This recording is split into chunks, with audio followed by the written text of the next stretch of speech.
आप सब लोग खैरियत से होंगे। नाज़रीन, आज की वीडियो में हम देखेंगे कि इक्वेटोरियल कंट्रीज़ कौन कौन सी हैं, कौन सी ऐसी कंट्रीज़ हैं जो इक्वेटर पे आती हैं और किस किस कॉन्टिनेंट में हैं और कौन कौन सी कंट्रीज़ हैं। उन सारी कंट्रीज़ को हम डिटेल वाइज डिस्कस करेंगे। उसमें सबसे पहले हम सारी कंट्रीज़ का मैप ड्रॉ करेंगे और उसके बाद हम देखेंगे कि ये कंट्रीज़ किस किस कॉन्टिनेंट में आ रही हैं। तो सबसे पहले आपने याद रखना है कि टोटल 13 कंट्रीज़ ऐसी हैं जो इक्वेटर पे आती हैं। क्लियर है। अब वो कौन कौन सी हैं उसके लिए सबसे पहले मैप ड्रॉ कर लेते हैं। एक लाइन इस तरह लगाएं, एक लाइन इस तरह लगाएं और इन दोनों कोनों को आपस में ऐसे मिला दें। क्लियर है जी। और इधर से भी ऐसे मिला दिया। तो this is called the shape of earth. तो क्या है जी? Oblate sphere. मैंने पहले भी आपको बताया था। अब इसमें जो कॉन्टिनेंट्स आ रहे हैं उनको ड्रॉ कर लेते हैं। सबसे पहले आ जाएगा जी ऐसे। अब नीचे ये जो है ना, ये छोटे छोटे जजीरे हैं इस तरह करके ना, ये सारा इंडोनेशिया है। इधर से भी नॉर्थ कोरिया साउथ कोरिया से होते हुए हम इसको रशिया पे ख़त्म कर देंगे। तो दिस इज़ कॉल्ड एशिया। अब एशिया के बिल्कुल साथ है ऐसे यूरोप। अब यूरोप के नीचे है इस तरह करके जी सारे का सारा अफ्रीका।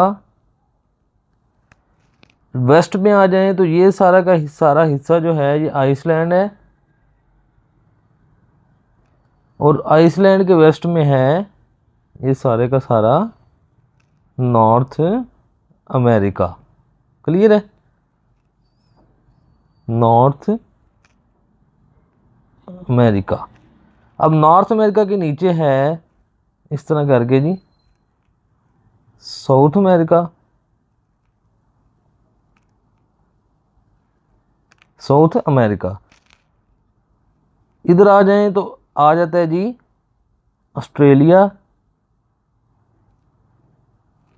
और लास्ट पे हमारे पास आ जाता है एंटार्कटिका। ठीक है, एंटार्कटिका।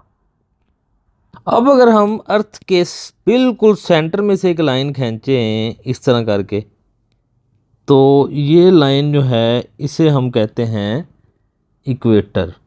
क्या कहते हैं जी? इक्वेटर। क्लियर हो गया।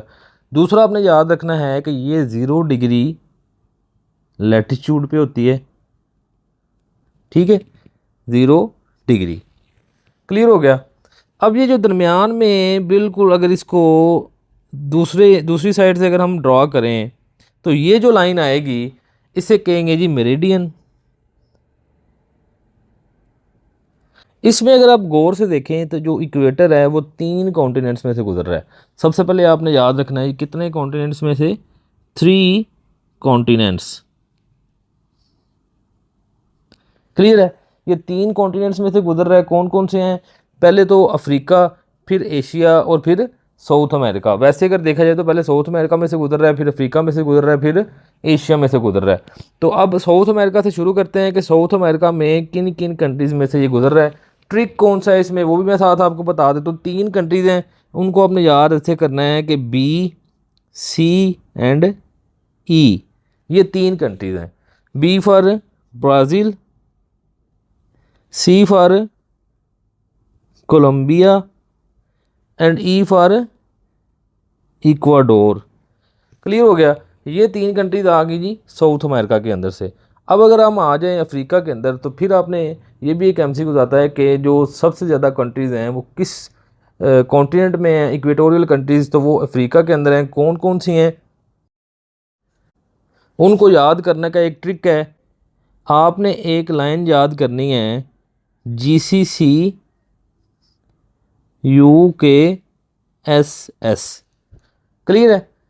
G for Gabon, C for Republic of Congo, फिर C for democratic Republic of Congo, इसको डॉक्टर कॉन्गो भी कहते हैं। फिर U आ जाएगा, U फॉर युगांडा। फिर K आ जाएगा, K फॉर कीनिया। फिर S फॉर सोमालिया। फिर एक जो एस है ना ये वाला, ये इधर करके ना अफ्रीका के दो आइलैंड्स हैं उनको मिला के एक कंट्री बना हुआ है, उसे कहते हैं जी सो टॉम।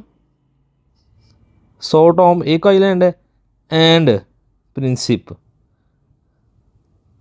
क्लियर है? ये दो कॉन्टिनेंट्स सॉरी दो आइलैंड्स को मिला के एक कंट्री बना हुआ है जिसका नाम है Sao Tome and Principe. Total 7 countries हैं जो अफ्रीका के अंदर से गुजर रही हैं। कितनी हो गई? 7 ये और 3 ये, 10 कंट्रीज हो गई। पीछे रह जाती हैं जी 3 कंट्रीज़। तो 2 कंट्रीज आ जाएंगी एशिया के अंदर से, एक इस साइड पे आ जाएगी, ये है जी मालदीव्स, और दूसरी ये जो सारी की सारी जो आइलैंड्स हैं ये कहलाते हैं इंडोनेशिया, और लास्ट पे जो कंट्री बचती है इस साइड पे करके उसे कहते हैं जी किरिबाती। क्लियर है? अब इसमें आपको तीनों कॉन्टिनेंट्स जो हैं उनमें जो कंट्रीज आती हैं उनके मैंने ट्रिक्स बता दी हैं। साउथ अमेरिका जो है उसमें BCE के नाम से आपने इसको याद करना है। फिर अफ्रीका आ जाएगा, अफ्रीका में आपने GCC UKSS ये वर्ड को याद कर लें, इसमें ये सारी की सारी 7 कंट्रीज आ जाएंगी। फिर लास्ट वाली साइड पे हैं, इनको याद करने के लिए एक वर्ड है जी MIK। MIK, M for Maldives, I for Indonesia and K for Kiribati. Clear है? उम्मीद करता हूँ कि आज की वीडियो में आपको बड़े अच्छे से पता लग गया होगा कि कौन कौन सी कंट्रीज इक्वेटर पे आती हैं। और एक और चीज़ आपने इनके बारे में याद रखनी है कि ये वो कंट्रीज़ हैं जिधर एक तो दिन और रात इक्वल होते हैं, 12 घंटे का दिन 12 घंटे की रात होती है, और दूसरा इधर टेम्परेचर जो है वो एक जैसा रहता है। क्लियर है? तो इसके साथ ही मुझे इजाज़त दीजिए। अल्लाह हाफिज़।